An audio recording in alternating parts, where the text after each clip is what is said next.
दुनिया में सत्य को मानने वाले जितने भी महापुरुष हुए, चाहे भगवान बुद्ध का नाम ले लो, चाहे सतगुरु कबीर साहब का नाम ले लो, चाहे सतगुरु रविदास साहब का नाम ले लो, चाहे नानक साहब का नाम ले लो, चाहे दादू साहब का नाम ले लो, तमाम संत हुए हैं, तमाम ऐसे महापुरुष हुए हैं जिन्होंने सत्य को जाना, सत्य को माना, सत्य को पहचाना और सत्य का प्रचार किया।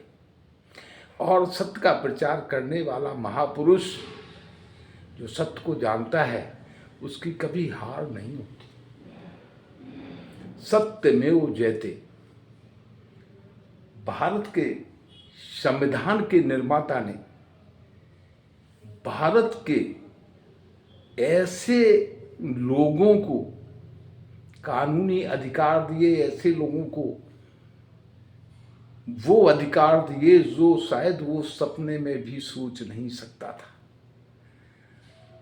तो सत्य का बोध लेके चलने वाले बाबा साहब डॉक्टर अम्बेडकर, सत्य का भेद जिन्होंने दिया, सत्य को जाना, सत्य को माना और सत्य के दम पर ही भारत के दबे कुचले लोगों को, बहुजनों को जो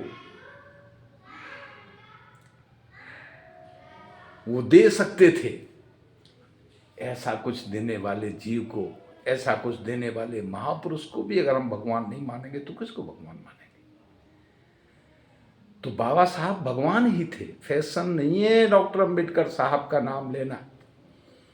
आज सब श्रद्धा से जय भीम कहते हैं।